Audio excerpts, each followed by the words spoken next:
everything that happened up until book 4. Yeah. Yeah, the Sheep, where you begin? the entire live stream will be a summary. It's a filler episode. Yeah. Well, let me begin then. Clip All show. began. Well, voice crack right away. Great. Go! It all began in Branderskar, the prison for the real bad guys. The party met for the very first time in a damn cell, only days away from being executed. Luckily for them, however, a mysterious woman appeared that we would later know and hate under the name of Theodora, giving the party the necessary tools to escape. After escaping their cell and freeing their next-door neighbor, an ogre called Grumblejack, freedom was only a chest away. Unfortunately, however, said chest enthralled helped the party long enough for trouble to arrive. Motherfucking chest. 2 to 3 near particles later and a jump off a cliff, they were free, as good as anyways. After a short trek through a swamp, the not-quite heroes arrived at the mansion they were supposed to approach, and met their soon-to-be employer, dressed as Fawn. Eager to be part of something big, serve Asmodeus, or just kick Mithrin butts, they signed a contract and henceforth became the Nymph Knot, or the Whispering Lords as they would later call themselves. Training and tests followed, the main attraction being the mentioned very own training dungeon, full of party healer targeting pits, vampiric mists, and mithril scorpions. It was in this dungeon where they met their next unlikely ally after Grumblejack the Ogre, Timian the Squire. Squire to a very... Let me try those words again. Squire to a very zealous and very Mithrin knight, he was kidnapped and made part of the challenges of this dungeon. Little did we know that he, through some smooth-talking and clever brainwashing, would later become one of our most loyal minions. After successfully completing their training, it was time for the first real task. An allied army was approaching the fortress town of Ballantine to get access to the Mithrin mainland. And wouldn't it be convenient if the gates were open and everyone was dead? Clever infiltration was eventually followed by headfirst assaults as the party's power grew, until inevitably their reckless approach was punished by a well-planned ambush. The dire situation was, however, quickly resolved by a flawlessly executed critical hit against the main boss guy, a paladin with the last name Havelin, and ended up with a lot of deaths, none of which included any of the party members. And that's basically book 1. Well, book 2 swiftly followed for that. The party being approached by the evil Lady Theodora, as you know, the bugbear army raised and pillaged the lands beyond Ballantine. The party was sent far to the northwest, to the quaint and quite isolated town of Farhold. The mission apparently to obtain something called the Tears of Aklis, a terrible and horrific disease, an intelligent plague, a plague with a mind of its own that could lay dormant for centuries until it was ready to strike and infect the most. This horrific bioweapon of daemonic origin was what the party was supposed to gather. Quickly in Farhold, we ingratiated ourselves to the Lords of Farhold, mainly by having our drow Lady Cash threatening to murder our only contact on the spot. That being sort of taken care of, not the murdering, but restraining Lady Cash, the party quickly set out southwards into the vast forest of the Cairbriar, the biggest and most dangerous forest land in the whole Telengard. The forest quickly proved to be quite dangerous to the party, since none of them actually had any survival skill. And days upon days of being lost in the forest, ambushed by druids and wolves and all manner of weird creatures, finally resulted in them coming upon something called the Horn of Abaddon, a towering dungeon, not like basically a Mount Doom type situation, an old demonic temple abandoned in the middle of the forest. Our villains quickly set about to clear it out, explore it, and install themselves as the new lords of the Horn. During their stay at the Horn, many different things happened. As they quickly built up their own little dungeon, they summoned hellhounds, mud elementals, assassin vines. There was a lot of infiltration attempts. Dwergar showed up, tigers. There was a snake lady who was apparently our ex-girlfriend who hounded us a lot. We had teleporting knights. We had extremely large forest battles, and most important of all, we had the dreaded blue horse that that caused our greatest champion at the time, Chiron, to run screaming through the horn, calling out Blue Horse repeatedly. So that was good. There was a lot of deaths in this chapter of the story. I mean, yeah, people died all over the place here. And all of this was in service of a dread ritual we had to conduct over a full year to sort of break the seals that had imprisoned the Daemon Prince Vetra Kali. Only by freeing him we could get our hands on the dreaded Tears of Aklis. So, a year we spent in that place, plotting, crafting, founding evil organizations. Each member of the party took time to sort of start up their own little, almost like evil guilds specializing in different things. Zacharias the Wizard founded something called the Void Senate. Asurius the Fire Oracle founded the Order of the Phoenix. Chiron formed something called the Dragon's Claw, basically a fan club to himself. Lady Cash formed something called the Spiderweb? No. Shadowweb. Like an assassin guild. And Marcus, the anti-paladin, formed basically the Hell Knight Order, the Order of Thornblade. So yeah, all of this came to a climatic and titanic battle at the end, where the forces of good swarmed from every place to try to stop the ritual from completing. We fought off Bird Batman, a mud monster, Hounds of Tindalos, A dragon. a silver dragon, Bogarts, the ex-girlfriend showed up again. But in the end, the evil was triumphant, and Vetra Kali was summoned. We grabbed the Tears of Aklis and quickly left the place, because Vetra Kali basically gave us like a half a day to get out before he started killing everything. And then we ran away, onto a ship and sailed towards Gastenhall and Book 3. Yes. We arrived in Gastenhall, which is the not the capital, but it's like the main city for the Inquisition, who are our greatest foes. So it doesn't really make too much sense that we would hide out here. However, we had a disease to deliver. And that disease was the Tears of Aklis that was aforementioned in Book 2. We delivered it to a professor guy at the university in Gastenhall, and he was also a minion, not a minion per se, but like an acolyte of Thorn, like we are. And so after that, we kind of had just some time before our next assignment. So we hung around Gastenhall for a while and learned what we could, and kind of basically just gathered information, tried to make ourselves more powerful. There was an arena that we went to where Marcus and Chiron fought for gold and all this money, and it was great. And I think Marcus almost died to a Tyrannosaurus Rex, but we did some cheating and won. And Chiron fought without equipment at all. Yeah. That was great. Yep. And then after that, we were given our next assignment, which was to assault the Vale of Velturna, the basically healing center for all of Talongard.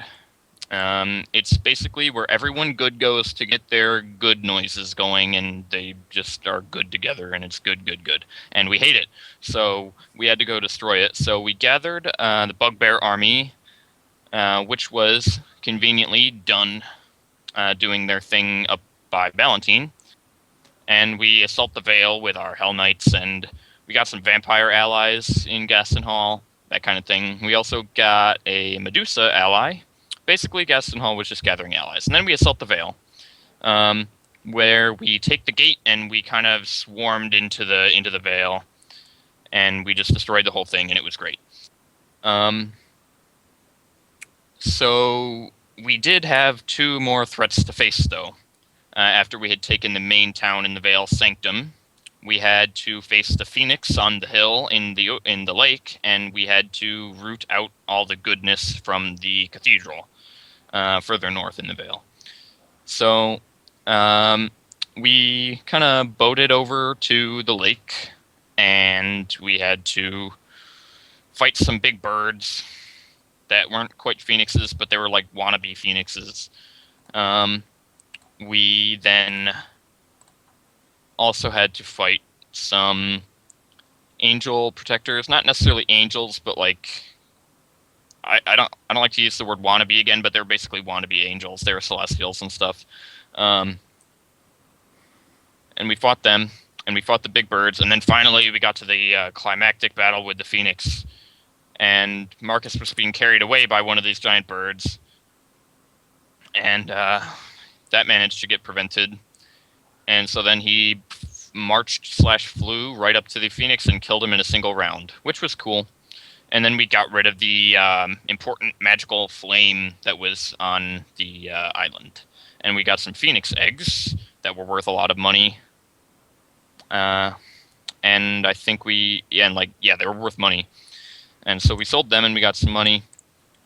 And then we had to fight basically everything in the cathedral. And that took many sessions because everything there pretty much wrecked us. And we had to go back and forth healing and destroying. So the first thing that we had to do in the cathedral was we navigated this maze that was filled with blink dogs and archons and stuff, and it wasn't that fun because we kept getting whacked by blink dogs, but eventually we prevailed. And we made it into the main church, which was then, the first antechamber room in the church was filled with were they Archons? No, they weren't Archons. They were like the chaotic good form of Celestial, basically the animal spirits. The Aslanti? Is that what they call it? I think. Aslana? Whatever. Yep. They're basically animal spirits, and they had all sorts of blinding and deafening stuff.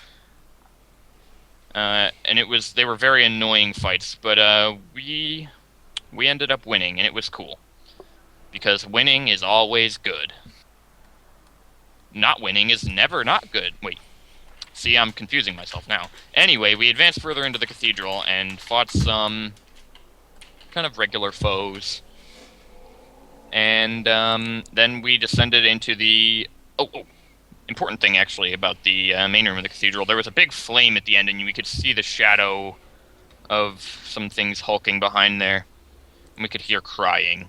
And we knew that in this cathedral was the great angelic protector Aramathra, who protects this cathedral, and he's not very fun to think about for evil people. So we didn't want to mess with that, considering we couldn't mess with that because the fire was in the way that we couldn't get rid of. So we went into the bottom of the cathedral, the basement, as it were, and we had to fight a lot of ghosts and ghost martyr protector paladin things, and they were kind of like the mooks for this area. We went through and we eventually reached a kind of like a save point. It was an area where none of the ghosts could get us, and we went into our our rope trick, and we rested, and then we went back and we rested some more. And then we came through, and we finally made it to the last room. And this last room was filled with bookshelves. And we walked into the room. Oh, I actually completely forgot something. There were some anti-magic field creating angels that we had to deal with, and it took us 2 or 3 sessions to take them down because we were completely unprepared for anti-magic fields. But it gave us an idea, which I will entail next time, or not next time, later in this recap, which is dragging on quite long now. So we walk into this room filled with bookshelves, and one of them slides back and reveals Bookshelf Santa, our greatest foe yet, besides Blue Horse. Yeah. He is actually my Skype profile picture that you can see in the top left of the stream's corner right now. And so he killed Azurius in one round, and that was very bad for us. So we immediately fled and recuperated, and we devised a plan. And this plan was just to charge him, essentially. So we went back the next day after we were all recovered, and we charged him. And we got all of our damaged stuff up, and we prevailed over Bookshelf Santa. And we were very happy with that. And then we immediately went and recovered, and then we went right back to the church, and we had gotten the means at that point to get rid of the flame. So we dragged up this saint's bones and dumped them into this flame barrier, and it revealed Aramathra and a bunch of other annoying people. and we fought them, and it dragged on for a couple hours. No, was that faster than the books? Anyway, it dragged on for a little while. The And, Aramethra fight was really quick, actually. Yeah, Yeah, you waded that's in what and I thought. smited him and just ripped him to pieces. I think you did like 200 damage in one round or something. Yeah. Well, we defeated Aramathra. We had to dump some unholy water in this flame that kept him immortal. So no matter how low we got him, we couldn't kill him until we put this flame out. It took us 3 or 4 rounds, but we managed to put this flame out, and then he was vulnerable, and Marcus just smacked him right in the face, and then he died. And it was pretty great. And then I think... Yeah, Theodora showed up, and she was actually impressed with us for once. She didn't act like a dick like she usually did. She was downright scared, I think. Yeah, she was Yep. like trembling. She was afraid of us for once in her unholy life. And it made us feel very superior, which of course we are. So, Some more than others. we're not mentioning any names here. I think Azurius is the best, personally. Anyway, she gave us a new task, which was to help the Bugbear army, which has since moved out of the Horn, I think? Or not the Horn, the Vale. The Bugbear armor was never here. We just had a small unit. Oh, yes, that's true, that's true. The main only had army a is small- with the main army is with nice Paul. Yeah, we took a couple units of Bugbears. The main army was advancing on the city of Davran, and I think there was another town that they defeated first. But so, yes, and we also had some Dwergar, I forgot about that. But they left, like, directly after helping take the Vale. Because all they wanted to do was kill some dwarves. But, yes, so now we are in Gaston Hall, preparing to help the Bugbears with Davran. But, before we left the Vale, an army led by the King of Talongard appeared at the gates of the Vale and wanted to root us out, and we were not okay with that, so we left with all post-haste. Yeah. And, well, we're in Gaston Hall. We have a few errands to run, mainly crafting, but Marcus... well, when we made the alliance with the vampires, we made a deal with their leader to basically turn Marcus into a vampire if we could retrieve 2 things. One, we had to get a cup, a goblet of his family, and the other one was we had to bring him a true celestial, an angel, for him to feed on the blood of. And we succeeded at both these tasks, along with Marcus getting a nice new sword. And, so yes, now that we return to Gaston Hall, I'm Jake. Marcus will become a vampire. He will take 30 days to make this transformation, but when he emerges, he will be a new creature. And it will be great. And I think that is everything. Yeah. This just in. Jake is Jake. This just in, Jake What? is bad at So- not jumbling up his recaps. So our complete recap, without any without any details missing. We took- missed a lot of stuff, yeah, actually. it took almost 15 minutes. Oh well. know, if we was to do the whole thing, I think we'd be here for a while. Oh, if we were gonna, go to my channel and Put on watch the this- whole thing. let's Jonas, just how many put the videos are we at videos this on point? screen. We are. Hundreds. We're Well, almost at 500. that How long took is each video? about 15 minutes. So, what do you all say to actually starting to play the next book? All right. For? Very well. Do we have to? No, we don't necessarily have to. I think we should do some more summaries of But, other things. Well, of course, we might have to do a summary of what did we do. That is true. But first, this is the first session of Book 4 of Dragons and Princesses, Part 4 of the Way of the Wicked series. So, let's first say, last time we left off with the party returning to Gaston Hall, deciding to take a month of downtime. They had been ordered to go and aid the Fire Axe with his assault on Davran in the spring. And so they had a month until spring, and they have chosen to spend it in Gaston Hall. What has the characters each done for this this exuberant amount of time they've had? Marcus has died. That's what Marcus did. Yes. Well, Wow. I think I know what the other two people there have done. But Kyron, for once, has, well, done what he always does when he has free time and newfound wealth, which is just, get some entertainment, visit the different taverns, the Golden Palace mostly, but also the smaller ones to see if he can tease anyone into starting a bar fight or something bigger, so he can just have some fun. Did you win And the while he- Colosseum a few extra times? No. Ah.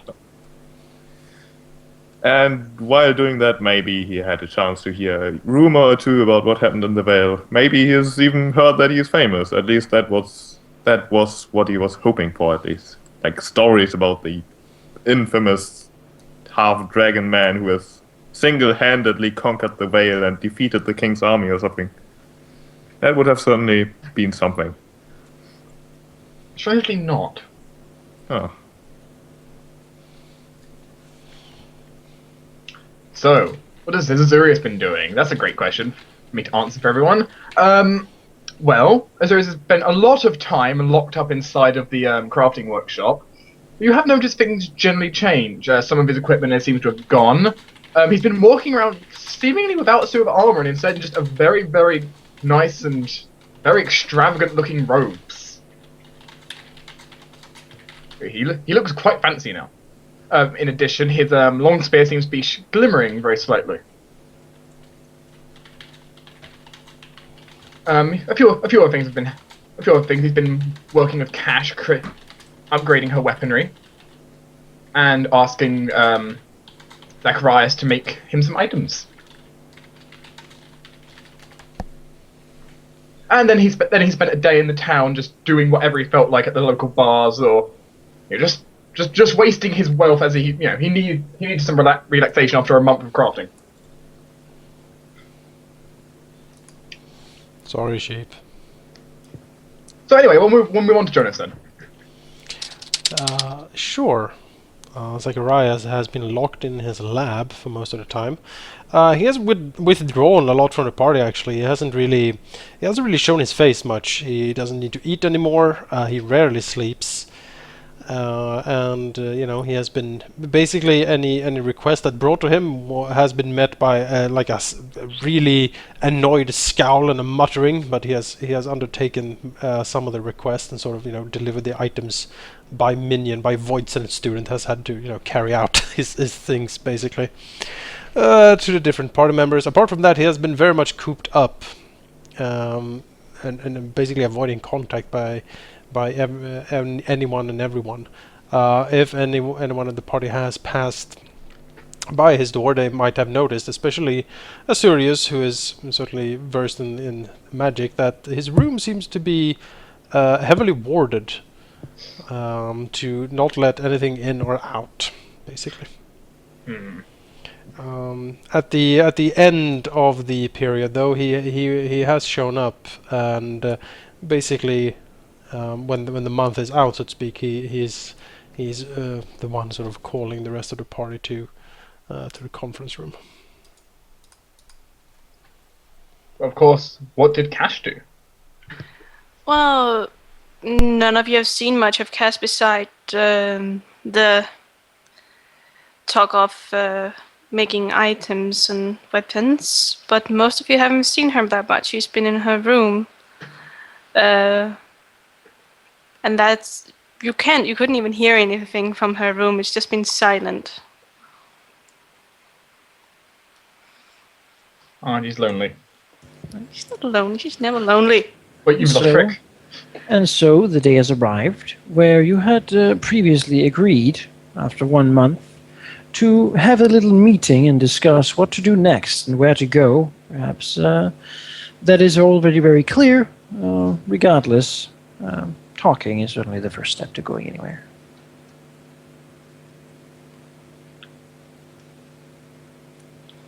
Then I think it's time to talk. Also, I should probably be on the right map. Oh, and I need to make sure that I don't only unmute Skype, but also unmute the stream. Hello, stream, I was muted. There we go. It's weird to have two mute buttons. You need a global mute button now.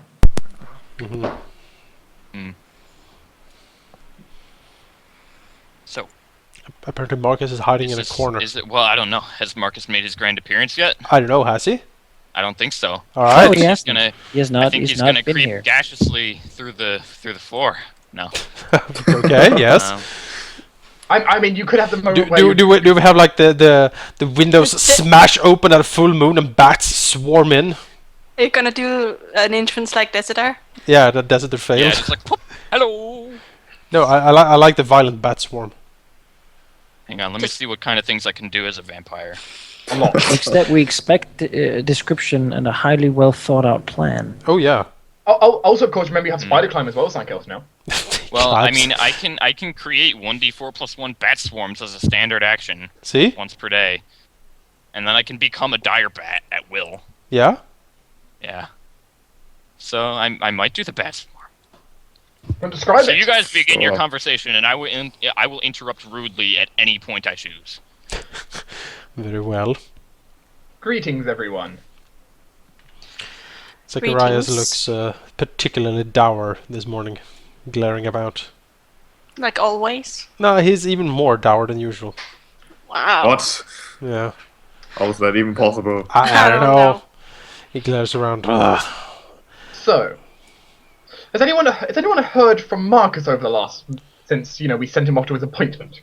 Oh, he's No. probably dead. I talked to this Zacharias glares over at Chiron, like, was that a joke? What? No, never. If you please, I talked to Vistromo, but at that point he was already working on Marcus, but after that I don't really care. I am sure the good like the Thornblade is in good health. Whatever comes in of that door. Everyone's looking at the door. Zacharias looks around. I have recently learned something that might be of interest to us. Sort of looks around. Perhaps you remember the grand look of the king's army when it arrived at the Vale, all alight and heavenly choirs and all that. Yes. How can we forget it? Yeah. Well, I have done some light inquiries, and I found some rather peculiar and disturbing information. Zacharias looks gravely around the table. The king, you see, marches under a certain banner, a banner that is a relic of the Mithran past. I completely blank on the name now, Monica. What's the name?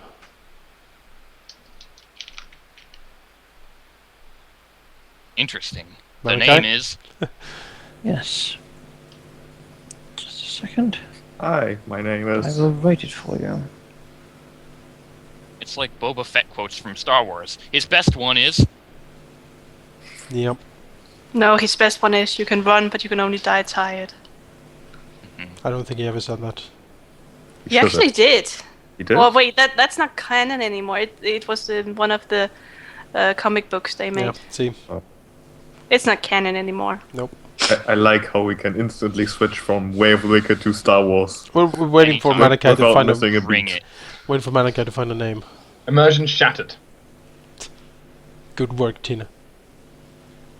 I didn't do it. She did. Well, considering Throne of Night you is go. in the same universe as well, maybe Star Wars is too. Oh, there we go. Yes. They are marching under something called the Sacred Banner of Saint Theonis. A powerful relic of the Mithran past, as I said. Any army marching below it has the blessing of heaven itself. The soldiers do not tire, they do not freeze, they do not sweat, they do not need to eat. It is, in fact, an artifact for quite the invincible army. This is not something the good king has had before. No, this sacred standard was brought to him by a questing knight and now hero, and dubbed personal advisor to the king. Does anyone care to take a guess to the name of this knight? And this last Zacharias sort of spits it out. John Smith. Is Josh, you're not here. it Haviland, perhaps? Havelin. Zacharias, punches the table. It is Haviland! It is Richard! The boy who escaped us in the horn. Oh. Wait. Azurius' rather curious smile changes to a fiery glare towards Zacharias. That fool boy has found a relic powerful enough to turn the tides of a war. He sort of glares around. Thorn did a horrific mistake. If it was a mistake. If it was Fawn, we don't know. We strongly suspect. Who else would teleport someone away with hellfire? No, I'm sure it was Thorn. As to why he did not keep the boy locked up, I can only guess. But it seems to me that when Thorn rescued him, he quite quickly released him into the world again, for the boy to go gallivanting around into the southern peninsula and dig up this accursed relic. How do you know he weren't given that relic from perhaps someone else? That would be even worse. I only know what rumor says is that the boy found the relic out on a holy quest. And now, as I said, he is the personal advisor to the king and a leading general in the army. It's gonna be hard to kill him then. I must note, if it has the power of heaven itself, such an item would be unlikely to be held by, well, you know. We don't know. We can only say for sure that Thorn has complicated matters. Mystifying. If this was his plan, then Zacharias moves a hand. It seems obvious to me that either Thorn was a complete fool, or he has almost openly betrayed us. He's a traitor, a fool, or unlikely he has something else planned to counter this, which I cannot see what. Zacharias shrugs. I have also learned that the tears are currently being carried all over the kingdom. Soon it will strike, and when it does, it will be bedlam, to say the least. The veil is destroyed, healing capabilities are minimal, as I understand it. The plague will hit them heavily. However, the army remains, and under the protection of the banner, he sort of shrugs. Who knows what might actually happen? But we have a problem. What is that? That's a tiny little vampire. It's a little stream of gas Oh. moving under the table and chairs that none of you probably notice except for Zacharias because he has friggin' magic eyes. And then suddenly Marcus is sitting in his chair. Hello. Is that what he says in that tone of voice? Hello. Hello. Anticlimactic of you. I've been here. Everyone was I've been like, here the whole time. we expected something more. I mean, you've had a month to plan this. Ah. That's what you think. I've had about 2 hours to plan this. I've been dead the rest of the time. Bah! Azurius just hand waves you. Bah. A very Hello. dramatic entry there. I say so. Anyway, good to actually see you, well, I was about to say in the flesh, but Alive and kicking? Oh, It's wait. still flesh. in a way. Zacharias looks at Marcus so, and then looked at Thornblade. How does undeath finds you? Hmm? Well, first of all, my name is no longer Thornblade. It's Oh. Nostromo now. But anyway, I feel great. Well, when I feel anything at all. It's certainly a new experience. You all should try it sometime. Never. Cass gives you a very angry look when you say that, by the way.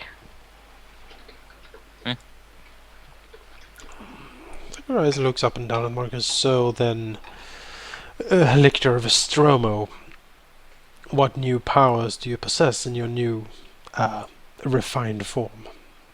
Apart from the power of dramatic entrances. Yes, well, clearly. I have far more than I have time to list. Please continue. Don't let my interruption derail the whole conversation. Zacharias shrugs. Very well then. As I said, the king marches under the banner of Theanus, and the army is now that much more difficult to destroy. It seems to me that Thorn, as I said, did a grave miscalculation, or something else went awry. For now, I don't see how we can do anything about it, though. Our own forces are in shatters, and we need time to rebuild. So it looks around. And it sounds like the only way we could defeat such an army is by removing the banner from the equation. Yes, for now, though, Thorn has asked us to join the fire axe at Davron. So it looks around. We have had a month to prepare. Is everyone prepared? Oh, Davron. What a, interesting place, to say the least. You've heard the descriptions from me, Zacharias. I know a little bit about Davron, yes. A city of tradition.